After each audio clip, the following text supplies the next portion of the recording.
Hey guys, it's Alec Torelli, and this is the first video in an ongoing series that I've decided to produce and write called The Future of Money. It's the accumulation of a journey that began for me in 2013 with one simple question: what is money?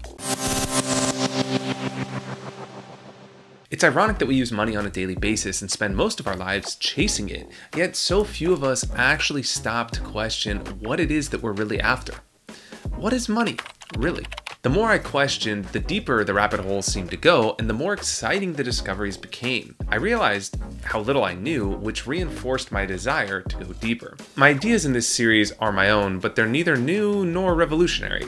They couldn't be possible without the work of people like Ray Dalio, Raoul Pal, and Andreas Antonopoulos, Mike Maloney, Yuval Harari, Naval, Parker Lewis, Robert Breedlove, Erik Voorhees, Peter Schiff, and others, all of whom have paved the way for this piece to be written and this video to be produced. So I've decided to produce this for three reasons. First, if I could condense the years I've spent researching money into a few pieces of content and articulate my thoughts in a way that anyone could understand, I can save those who read or watch it countless hours of time collectively. Number two, I hope these ideas will ignite a discussion amongst people from all walks of life, many of whom are smarter than myself, and together we can seek the truth. Three, writing and producing these videos helps me clarify my thoughts. If I fail on the first 2 points, at least I'll have a better understanding of what I think. To be clear, I'm not claiming to have all the answers. In the past, I've been confident in my beliefs that have turned out to be wildly wrong. If I'm ever off base with something, I encourage you to get me back on track in a comment. I believe a teacher should always try and strive to continue to learn. Finally, it's been said that the quality of one's life is determined by the quality of the questions that they ask.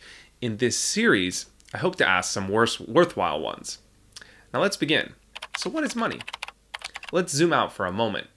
Before humans exchanged money for goods and services, we exclusively utilized systems of barter. Compared to bartering, money is a relatively new concept utilized in trading. It's a mechanism of trading wealth indirectly, while trading wealth through bartering represents a direct exchange of value.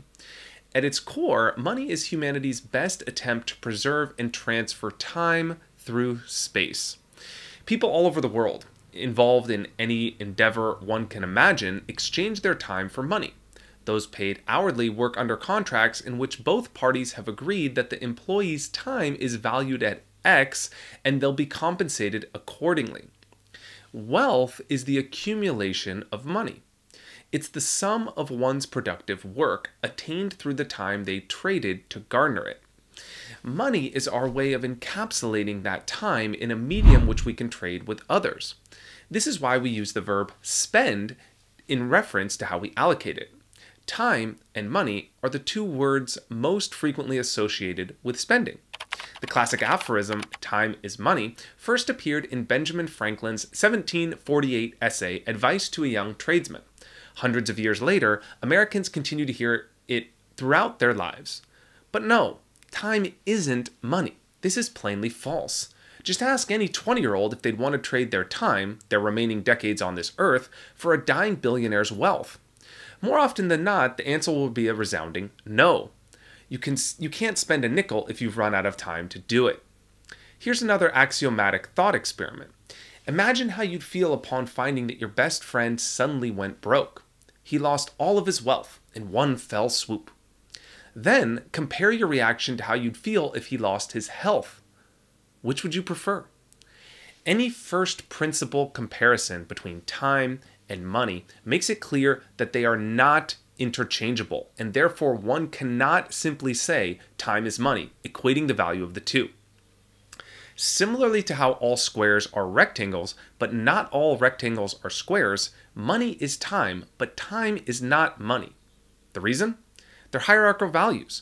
Because time is the scarcest asset in the known universe, it is the ultimate unit of account upon which all goods and services are measured. At a certain point, one can harness enough wealth to buy all the goods and services they desire, but we haven't yet discovered how to buy more time. Incidentally, it's no surprise that products and services which save us time, such as Uber and QuickBooks, are beloved by so many.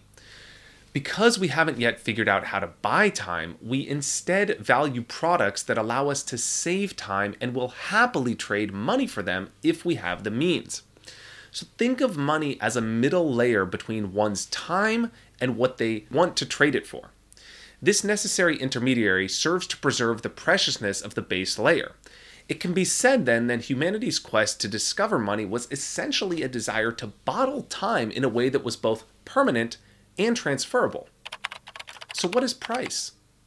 Price reflects the value we give to the amount of time it requires to produce a good or service. This is apparent in the case of exchanging a specific amount of money for a fixed amount of time, as is often the case in consulting. What's equally true, yet less intuitive, is when valuing something more esoteric, like art. An original Picasso sells for $30 million, which simply means that the time it took him to paint the piece, which also encompasses the experience required, is valued at that amount. His originality makes his work precious.